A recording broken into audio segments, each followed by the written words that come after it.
요나서 2장 10절에서 3장 10절까지 봉독합니다.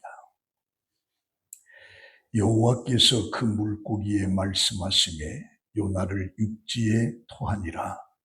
여호와의 말씀이 두 번째 요나에게 임하니라. 이르시되 일어나 저 큰 성읍 니느웨로 가서 내가 내게 명한 말을 그들에게 선포하라 하신지라. 요나가 여호와의 말씀대로 일어나서 니느웨로 가니라. 니느웨는 사흘 동안 걸을 만큼 하나님 앞에 큰 성읍이었더라. 요나가 그 성읍에 들어가서 하루 동안 외치며 이르되 40일이 지나면 니느웨가 무너지리라 하였더니 니느웨 사람들이 하나님을 믿고 금식을 선포하고 높고 낮은 자를 막론하고 굵은 베옷을 입은지라. 그 일이 니느웨 왕에게 들리매 왕이 보좌에서 일어나 왕복을 벗고 굵은 베옷을 입고 제 위에 앉으니라. 왕과 그의 대신들이 조서를 내려 니느웨에 선포하여 이르되 사람이나 짐승이나 소떼나 양떼나 아무 것도 입에 대지 말지니 곧 먹지도 말 것이요 물도 마시지 말 것이며 사람이든지 짐승이든지 다 굵은 베옷을 입을 것이요 심서 하나님께 부르짖을 것이며 각기 악한 길과 손으로 행한 강포에서 떠날 것이라. 하나님이 뜻을 돌이키시고 그 진노를 그치사 우리가 멸망하지 않게 하시리라. 그렇지 않을 줄을 누가 알겠느냐 한지라. 하나님이 그들이 행한 것 곧 그 악한 길에서 돌이켜 떠난 것을 보시고 하나님의 뜻을 돌이키사 그들에게 내리시리라고 말씀하신 재앙을 내리지 아니하시니라. 아멘. 오늘로 요나서 네 번째입니다. 다음 주까지 5번으로 요나서를 마치려고 합니다. 오늘 봉독한 말씀은 하나님이 뜻을 돌이키사라고 하는 내용으로 우리 함께 은혜를 나누겠습니다. 지난주의 선원들이 요나를 바다에 집어던지자 풍랑치던 바다는 잔잔하였지요. 그리고 하나님께서 큰 물고기를 예비하사 요나를 삼키게 했다. 그리고 고기 뱃속에서 요나는 3일 동안 있으면서 회개를 하게 됩니다. 그래서 큰 물고기를 예비하신 하나님, 또 여호와 일에 준비하시는 하나님, 그런 내용이었고 그 물고기 뱃속에서 요나는 기도를 했고 내가 받는 고난으로 말미암아 여호와께 불러 아랬더니 내 음성을 들으셨나이다. 내가 주의 목전에서 쫓겨났을지라도 다시 주의 성전을 바라보겠다 하였나이다. 그 성전은 법궤가 있는, 그러면서 황소의 염소의 피를 뿌리면서 속죄, 그 속죄의 하나님을 쳐다보겠다. 그러면서 구원은 여호와께 속했다. 그런 내용이었습니다. 오늘 봉독한 말씀 속에 10절에 보면 그 물고기에게 말씀하시네 요나를 육지에 토했다. 물고기에게 말씀하시네 물고기가 요나를 토했다. 이걸 보면서 하나님의 말씀에 모든 것을 순종하는 것을 보는 겁니다. 가나안 혼인잔치에 포도주가 떨어졌을 때 예수님께서는 하인들에게 항아리에 물을 부으라.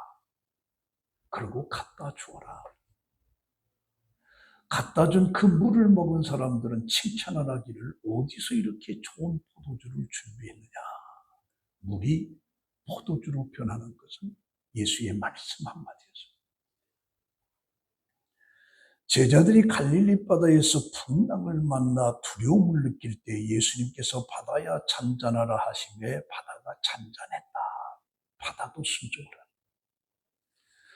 마태복음 21장에 보면 길가에 무화과 나무를 보시고 입이 무성하기에 열매를 얻으러 갔으나 열매가 보이지 않습니다. 그래서 예수님께서 이제부터 영원토록 내가 열매를 맺지 못하리라. 그 한마디에 무화과 나무는 시들고 죽고 맙니다. 우리 마가복음 5장 속에 보면 예수님께서 거라사 지방에 이르렀을 때 귀신 들린 자가 무덤 사이에서 아주 악하게 행포를 부렸습니다. 그래서 사람들이 쇠사슬로 묶어도 쇠사슬을 끊고 고랑을 끄트리면서 아무도 그를 제어할 힘이 없었습니다. 그래서 밤낮 무덤 사이에서 늘 소리 지르며 돌로 자기 몸을 해치고 있는 그런 자가 예수님께서 오는 것을 보고 예수에게 쫓아갔습니다. 그러면서 큰 소리로 지극히 높으신 하나님의 아들 예수여, 나와 당신이 무슨 상관이 있나이까? 하나님 앞에 맹세하고 나를 괴롭게 하지 마옵소서. 그때 예수님께서 더러운 귀신아, 그에게서 나오라. 그 순간에 그 신은 나가게 됩니다. 그러면서 예수님께서 내 이름이 뭐냐라고 할 때 군대입니다. 마침 거리에 2,000마리 돼지떼가 있는데 나를 저 속에 들어가게끔 허락하자. 피탈기로 내는 자 2,000마리가 물속에 전부 다 죽는 사건. 하나님 앞에 불순종하는 피조물은 하나도 없습니다. 주님이 말씀하시면 물이 포도주가 됩니다. 바다가 잔잔합니다. 귀신이 순종합니다. 그러나 인간만이 하나님을 불순종하는 것.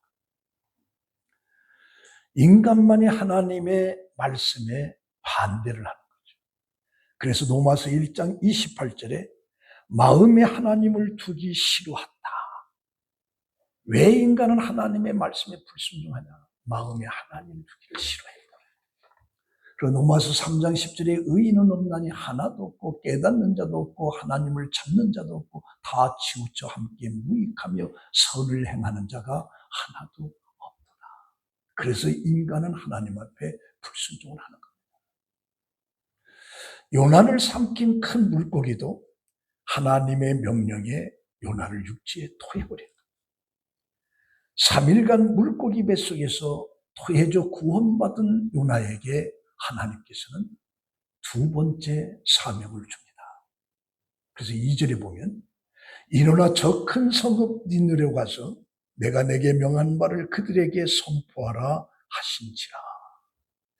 자기 생각에 잡혀서 불순종했던 요나는 고기 뱃속의 사흘간의 그 체험으로 인해서 하나님께 이번에는 순종을 하게 됩니다.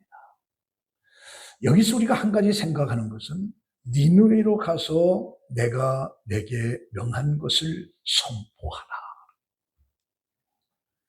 이 말씀에 따라서 요나는 순종하면서 니느웨로 가게 되는 겁니다. 첫 번째 사명에 불복종한 요나는 1장 3절에 보면 요나는 여호와의 얼굴을 피하려고 일어나 다시스로 도망하여 요바에서 배를 타고 가게 됩니다. 그런데 오늘 3장 3절에 보면 요나가 여호와의 말씀대로 일어나 니느웨로 가는 겁니다.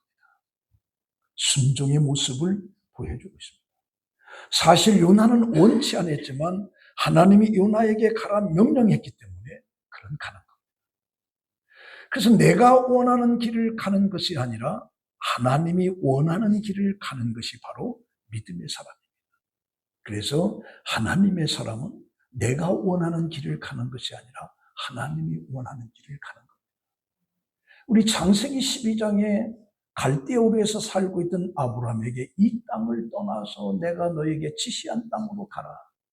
그 말을 순종하는 아브라함을 우리가 보게 되는 겁니다.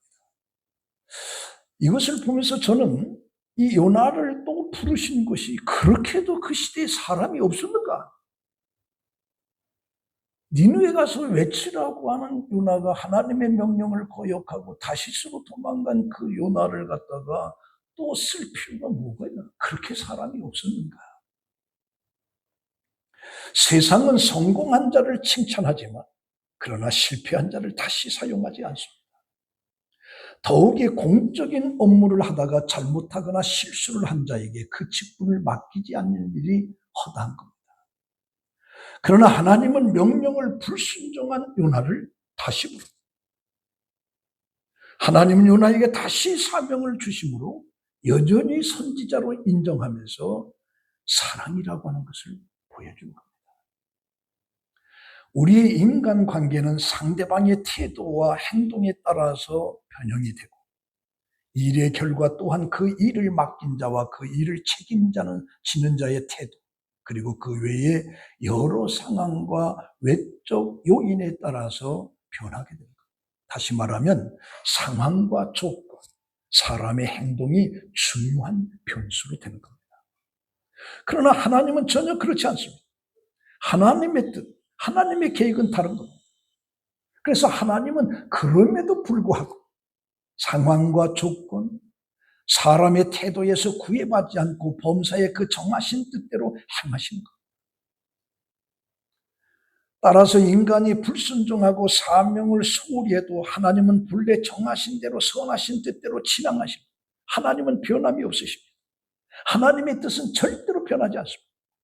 인간의 연약함에도 불구하고 우리의 실패로도 무효화되지가 않습니다. 그래서 시편 33편 9절에 그가 말씀하심에 이루어졌으며 명령하심에 견고히 섰도다. 여호와께서 나라들의 계획을 폐하시고 민족들의 사상을 무효하게 하시는도다. 여호와의 계획은 영원히 서고 그의 생각은 대대에 이르리로다. 아무리 인간의 문제가 있다 할지라도 하나님이 계획한 것은 그대로 이루어진다.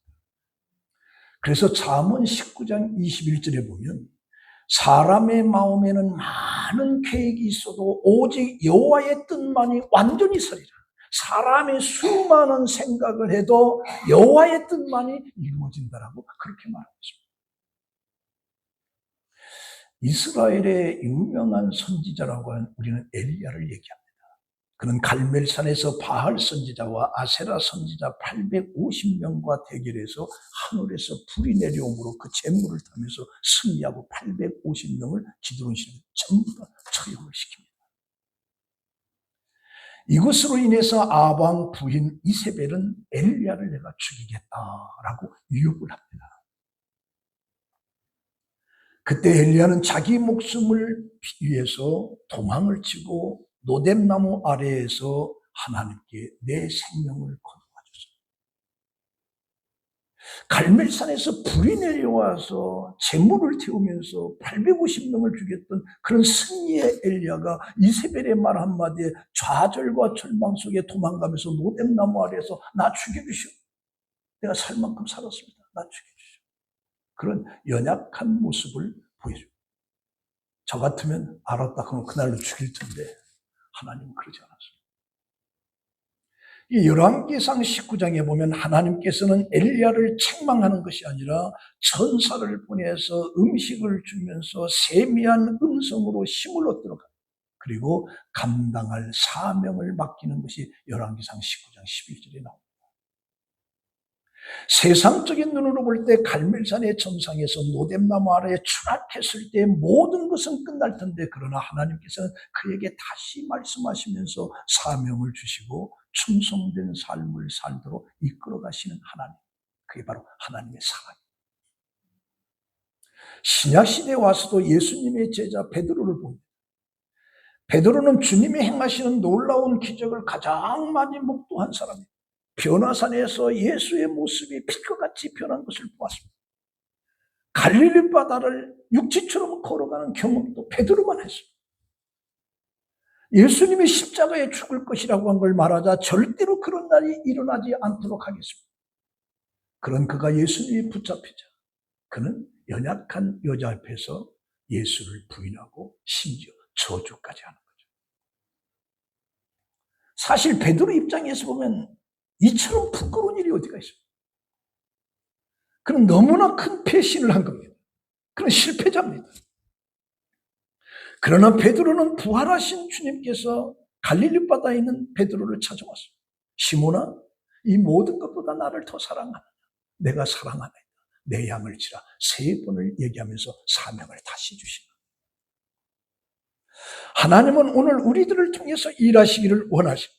우리가 실망하고 넘어졌을지라도 우리를 찾아오시고 품어주시고 위로해 주시고 새 힘을 주시고 사명을 감당하게 하시는 분이 바로 하나님이십니다. 이제 나는 끝났다라고 할 때 하나님은 나를 찾아오십니다. 나를 버리는 것이 아니에요. 그래서 시편 40편 2절에 나를 기가 막힌 웅덩이와 수렁에서 끌어올리시고 내 발을 반석 위에 두사 내 걸음을 견고하게 하셨다. 새 노래를 곧 우리 하나님께 올릴 찬송을 내 입에 두셨으니 많은 사람들이 보고 두려워하여 여호와를 의지하리로다. 두 번째는 요나의 그 외침 속에 그 말을 듣고 회개하는 니느웨를 쳐다봅니다. 우리 4절에 보니까 요나가 그 성읍에 들어가서 하루 동안 다니면서 외쳐 이르되 40일이 지나면 니느웨가 무너지리라 하였더니. 여기서 우리는 이상한 것이 뭐냐? 3절에 보면 니느웨는 사흘 동안 걸어갈 만큼 큰 성읍이에요. 그래서 약 96km 정도의 변방이 됩니다. 사흘 길. 그런데 요나는 왜 하루 동안만 다치고 외치고 말았나? 요나는 왜 이렇게 했나요? 여기서 우리가 한 가지 기억할 것은 요나는 하나님의 마음을 전혀 헤아리지 못하고 있었어요. 물론 가라에서 갔지만 하나님이 니느웨 성 사람들을 얼마나 아끼는지, 그들의 형편이 얼마나 안타까우고 긍휼히 여기는지를 이해하지 못한 겁니다. 그래서 우리가 참된 헌신이라고 하는 건 뭐냐? 어떤 일을 열심히 하는 것이 아니고 해야 한다고 정하신 일을 그저 기계적으로 감당하는, 이게 참된 헌신이 아니라는 얘기입니다. 무엇보다도 우리에게 사명을 주신 하나님의 마음을 헤아리는 겁니다.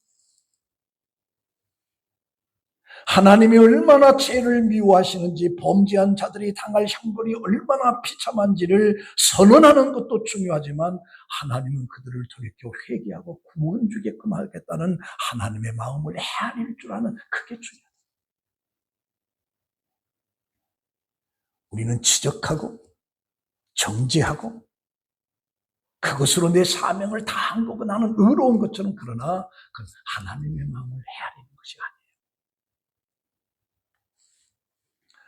그런데 요나의 말을 들은 그 니느웨 사람들이 요나에 대해서 조롱하는 사람이 하나도 없고, 비난하는 사람도 없었고, 돌을 던지는 사람도 없고, 요나를 죽이려고 하는 사람도 없고, 요나를 정신병자로 취급하는 사람이 하나도 없었어요. 사실 첫 번째 사명을 받을 때 요나가 니느웨를 회피한 것은 그들은 악하기 때문에, 포악하기 때문에, 우리나라의 적이기 때문에 죽어야 된다라고 하는 걸 마땅하지 않았는데, 포악한 그들에게 말씀을 전할 때 자기는 생명을 건 거예요. 근데 조롱하는 사람, 비난하는 사람, 돌을 던지는 사람 하나도 없었어요. 오히려 5절에 보면 니느웨 사람들이 하나님을 믿고 금식을 선포하고 높고 낮은 자를 막론하고 굵은 베옷을 입은지라. 첫 번째 요나에게 니느웨 가서 외치라고 할 때 그 악독이 내 앞에 상달되었다. 하나님 그렇게. 니느웨 성의 그 포악함이 내게 상달됐다. 이런 니느웨 사람들이 말씀을 듣는 순간에 금식을 선포하고 높고 낮은 자를 막론하고 굵은 베옷을 입었다라고 하는 것은 지금까지의 자기의 모든 것을 다 내려놓은 거예요. 그리고 회개하는 거예요. 심지어 그 일이, 부분적으로 일어났던 그 일이 왕의 귀에까지 들러가니까 6절에 보니까 그 일이 니느웨 왕에게 들리매 왕의 보좌에서 일어나 왕복을 벗고 굵은 베옷을 입고 최후에 앉으니라. 포악한 악수로. 그러나 요나의 외침 속에 왕까지도 전부 다 보좌에 내려앉아서 회개하는 모습을 보게 됩니다. 이걸 보면서 이스라엘 사람들은 하나님을 섬기는 선민인데 그들은 오히려 하나님을 향해서 간팍감을 드러내는 일이 많습니다. 하나님의 선지자를 박해하고 하나님의 말씀을 여기야만 가증이 없인 여기는데, 여호야김과 같은 사람은 하나님의 예언의 말씀을 기록한 그 두루마리를 자르면서 불 속에 집어던지고 불 속에 집어던지고.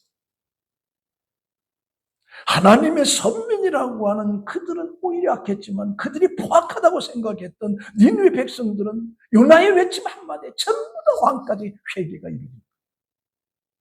어쩌면 오늘 예수 믿는다고 하는 우리들이 더 강팍할지 몰라. 예수 안 믿는 그들의 죄악으로 가득 찬 그들이 오히려 더 순수할지도 몰라. 우리 창세기 18장에 보면 여호와께서 아브라함에게 내가 하려고 하는 것을 너에게 숨길 수가 있겠느냐. 그러면서 소돔과 고모라 성을 내가 멸하겠다. 왜? 그 죄악이 심히 무겁다. 이것도 바로 그들의 포악함이 상달됐다라고 하는 뜻은 하나님의 얼굴에 닿았다. 소돔과 고모라의 죄악이 하나님의 얼굴에 닿았다. 그 말을 들은 아브라함이 기도합니다. 하나님은 공의 하나님인데 그 큰 성읍에 의인 50명이 있는데 그 의인 50명이 악한 사람 때문에 그들이 죽어야 됩니까? 이건 공의가 아닙니다. 아브라함이 충분히더라. 그래서 그 성에 50명이 있어도 그 악인 때문에 의인 50명이 죽어야 됩니다. 그런 일은 없다. 50명이 있으면 내가 그 성을 멸하지 않는다. 그러면 하나님 40명도 그렇다. 30명, 20명으로 내려갑니다. 그러자 아브라함이 마지막에 뭐라고 하느냐? 티끌과 같고 채와 같사오나 주여 노하지 말고 한 번만 10명 있으면 어떻게 하겠습니까? 10명 있으면. 그때에 10명이 있어도 내가 그 성을 멸하지 않겠다. 소돔과 고모라의 의인 10사람도 없었던 거예요. 그때 두 천사가 소돔과 고모라에 가는데 마침 문 앞에 롯이 있었어요. 롯이. 그 롯이 두 사람을 간청해서 자기 집으로 모십니다. 그때에 그 성중에 있는 사람들의 남녀노소 할 것 없이 전부 다 롯의 집에 다 둘러와가지고 오늘 내 집에 온 손님 두 사람을 내놔라. 우리가 상관하겠다. 이 말은 무슨 말이야? 동성입니다. 소돔과 고모라의 멸망이 성적 문란합니다. 동성애의 수가 성적 문란함. 그래서 그 집에 온 두 천사가 남자로 왔는데 그 두 사람을 내놔라. 우리가 상대하겠다. 그때 롯이 뭐라고 하냐? 내 집에 온 손님을 건드리지 말라. 그리고 아직 내 집에는 처녀 둘이 있다. 그 딸을 주겠다. 너희들 마음대로 해라. 그럼 내 집에 온 손님은 건드리지 말라. 그러자 그들이 들고 일어나면서 이게 나그네로 우리 마을에 거주하면서 네가 우리들의 법관이 되었느냐? 우리가 너를 상대하겠다라고 해서 롯을 끌어내려고. 그때 그 두 천사가 롯을 끄집어뜨리고 그리고 그들의 눈을 어둡게 만들어내니까 눈이 어디 있는지를 모르고 헤매게 되는 거죠. 그때 그 두 사람이 뭐라고 하느냐? 하나님께서 우리를 이 성을 멸하라고 우리를 보내셨다. 이 성을 멸할 것이다. 그러니 너는 나가서 너에게 가까운 사람, 하나님께서 이 성을 멸하기로 작정했다는 소리를 전해주라. 그때 롯이 나가서 그 딸들과 결혼할 사이들에게 여호와께서 이 성을 멸하실 터니 어서 이곳을 떠나라고 하는 말을 할 때 그들은 그것을 농담으로 여겼더라. 농담.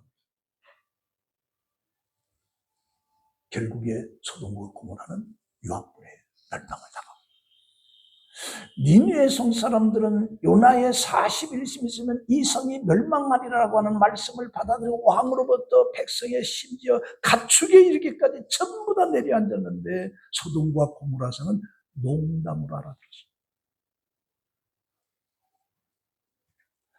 그래서 우리가 7절에 보면 왕과 그 대신들이 조서를 내려 니느웨에 선포하여 이르되 사람이나 짐승이나 소떼나 양떼나 아무 것도 입에 대지 말지 곧 먹지도 말 것이요 물도 마시지 말 것이며 사람이든지 짐승이든지 다 굵은 베옷을 입을 것이요 심서 하나님께 부르짖을 것이며 각기 악한 길과 손으로 행한 강포에서 떠날 것이라. 여기서 왕은 네 가지를 말합니다. 그러면 하나님의 뜻을 돌이킬지 누가 알겠느냐? 이렇게 하면 하나님의 뜻을 돌이킬지 어떻게 알겠느냐? 그러면서 9절에 하나님의 뜻을 돌이키시고 그 진노를 그치사 우리가 멸망하지 않게 하시리니 그렇지 않은 줄을 누가 알겠느냐. 저는 이걸 보면서 어떻게 요나의 외침 속에 이런 일이 일어날 수 있을까? 어떻게 왕으로부터 백성의 가축에 이르기까지 전부 다 내려앉으면서 회개하는 이런 일이 어떻게 일어날 수 있을까? 역사가에 의하면 그 시대 니느웨 선지의 그 무렵에 심한 기근이 있었고 역병이 있었고 반란의 조짐. 그래서 나라가 먹기 살기 어려운 반란이 일어나는 거예요. 그리고 일식마저도 있었다. 그래서 그런 상황이 있었다라고 얘기하는데 그것 가지고도 설명이 안 된다. 어떻게 왕으로부터 백성이 이르기까지 소돔과 고모라는 농담하는 것으로 알아들었는데 니느웨는 그렇지 않았다. 어떻게 이런 일이 있을 수 있느냐. 결론으로 제가 이따 말씀드리겠지만 한마디로 얘기하면 이건 하나님의 은혜다. 하나님의 은혜다. 그래서 니느웨 왕 조서에 회개할 때 하나님께서 뜻을 돌이키시리라고 하는 어떤 기대를 가져. 그들이 용서의 회복의 은혜를 누릴 수 있을 것이라고 하는 기대를 가지고 있는 기대를. 누가 알겠느냐라고 하는 이 말은 불확실성의 의미를 나타내는 말이 아니라 사람으로서 아무 희망이 없는 상황이라도 단정 지어서는 안 되는 건데 지금 현재 상황에서 멸망을 벗어나지 못하지만 그러나 하나님께 은혜를 간구하는 소망을 표현하는 내용이에요. 하나님이 그렇게 할지 어떻게 하겠어요? 그러면서 우리 세 번째는 이런 니느웨 성의 악한 길에서 떠난 것을 보시고 하나님의 뜻을 돌이키셨다. 복시 행동을 보시는 것이 하나님이십니다. 내가 말하는 것을 보는 것이 아니라 그 말하는 것을 행동으로 보시는 하나님이시다. 그것을 보시고 뜻을 돌이키시는 거예요. 재앙을 내리지 않기로 하는 거죠. 요나의 심판 경고를 접한 니느웨 백성과 왕은 철저한 회개의 태도를 보시고 하나님이 니느웨 심판의 의지를 처리한 거예요. 진실한 회개가 하나님의 뜻을 움직이고 있어요. 여기 보셨다라고 하는 말은 와이야르라고 하는 말인데 본래 무엇인가 주의 깊게 쳐다보는 것을 의미하는 거예요. 그러니까 요나의 선포를 통해서 하나님께서는 니느웨 백성들이 왕으로부터 금식하고 베옷을 입고 회개하고 죄에서 떠난 것을 보시고 돌이키셨다. 그래서 참된 회개라고 하는 건 뭐냐? 떠나는 거. 그 자리에서 떠나는 거. 내가 탐욕이 있다라고 하면 탐욕에서 떠나는 것이 참된 회개고, 내가 교만이 있다면 교만에서 떠나는 것이고, 게으름이 있다면 게으름에서 떠나는 것이고, 낙심에서 떠나는 것이고, 의심에서 떠나는 것이고, 미움과 시기에서 떠나는 것이 바로 참된 회개입니다. 이걸 보시고 내가 앞으로는 절대 그러지 않겠습니다. 그것 갖고 합니다. 앞으로 절대로 그러지 않겠습니다라고 하는 것을 행동으로 옮겨서 정말 그렇게 하는 것을 보시고요. 근데 우리는 말로 다 합니다. 그래서 참된 회개라고 하는 것은 자기를 부정하는 거예요. 세상은 자기 자신을 믿고 자신의 힘과 권세를 자랑하는 것인데 그런데 이런 것들로부터 자기를 부정하는 거예요. 그래서 팀킬러 목사는 이런 얘기를 합니다. 하나님의 깊은 은혜를 깨닫지 못한 사람은 진정한 참된 그리스도인이 될 수가 없다. 하나님의 깊은 은혜를 깨닫지 않는 사람은 진정한 그리스도인이 될 수가 없다는 거죠. 그러면서 우리가 디트리 보네포라고 하는 신학자, 그 미국에 공부하다가 자기 조국 독일의 히틀러의 속에 독일로 돌아가는 거예요. 그러면서 그 히틀러를 죽이려고 암살을 했다가 결국에 사형을 당하고 말았는데 그때 그 보네포가 뭐라고 하냐? 이것은 독일 사람들의 값싼 은혜라는 값싼 은혜. 왜? 독일 교회 그 수많은 교회들이 종교계까지 이랬던 말틴 루터의 그 종교계까지 이랬던 그 독일의 교회가 어떻게 히틀러를 수용했느냐는 얘기예요. 히틀러가 그렇게 독재를 하고 수많은 사람들을 죽이고 그런데도 어떻게 독일 교회가 그걸 수용했느냐. 그것은 바로 값싼 은혜. 하나님의 깊은 은혜를 깨달은 것이 아니라 값싼 은혜 속에 살았기 때문에 독일 교회가 히틀러를 수용했다. 오늘 우리들도 마찬가지예요. 혹시 내가 값싼 은혜 속에 처하면서 안일하게 나는 천국 가거지 착각 속에 있지 않은가?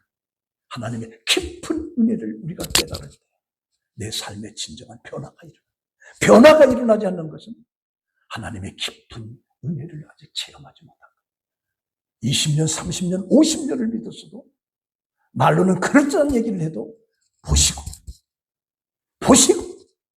이게 안 보이면 아무 의미가 없어요.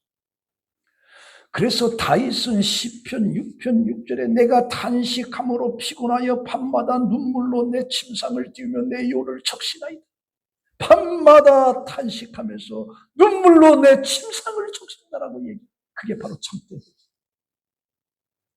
시편 30편 5절에 내가 이르기를 내 허물을 여호와께 자복하리라 하고 주께서 내 죄를 아뢰고 내 죄악을 숨기지 아니하였더니 주께서 내 죄악을 사하셨나이다. 그래서 에스겔 선지자는 에스겔 33장 11절에 이렇게 말합니다. 너는 그들에게 말하라. 주 여호와의 말씀이니라. 나의 삶을 두고 맹세하노니 나는 악인이 죽는 것을 기뻐하지 아니하고 악인이 그의 길에서 돌이켜 떠나 사는 것을 내가 기뻐하노라. 악인이 죽는 것을 기뻐하지 않는다. 악인이 떠나서 회개하고 돌아오는 것을 하나님이 기뻐한다는 거죠. 그러면서 이스라엘 족속아 돌이키라. 너희 악한 길에서 떠나라. 어찌 죽고자 하느냐. 그래서 우리가 악한 죄라도 죄 가운데 죽는 것을 하나님은 기뻐하지 않고 그가 회개하고 돌아오는 것을 기뻐한다. 참된 회개를 기뻐한다. 자, 오늘 이 말씀의 결론입니다. 우리가 삶 속에 모든 것의 치유와 회복은 뭐냐? 하나님이 기뻐하지 않는 길에서 떠나는 것. 하나님이 기뻐하지 않는 것에서 떠나는 거예요. 그게 회복이고 그게 치유가 되는 거예요. 그래서 하나님께서는 악한 길을 떠난 것을 보시고 하나님의 뜻을 돌이키셨다. 멸망시키기로 한 니느웨 성을 향해서 뜻을 돌이키셨다. 그래서 여러분들은 하나님이 기뻐하시는 것으로부터 하나님이 싫어하시는 것으로 떠나는 것을 보시고 하나님께서 뜻을 돌이키셨다. 여러분들을 향한 하나님이 축복을 주시기야. 그래서 모든 하나님이 원치 않는 것을 떠나시고 그래서 뜻을 돌이켜서 여러분들에게 복을 주고 여러분들의 삶을 통해서 하나님의 영광을 돌리는 역사가 있기를 예수의 이름으로 축원합니다. 아멘. 기도하겠습니다. 하나님, 니느웨 백성들의 참된 회개를 하나님이 보시고 악에서 떠난 것을 보시고 뜻을 돌이키신 하나님, 오늘 우리들도 삶 속에 말로만 아니라 정말 하나님이 원치 않는 것으로부터 내가 떠나게 하시고 떠나는 것을 보시고 하나님께서 회복을 주시는 축복을 주시는 체험 속에 사는 우리 성도들이 되게 하여 주시옵소서. 예수님의 이름으로 기도합니다. 아멘.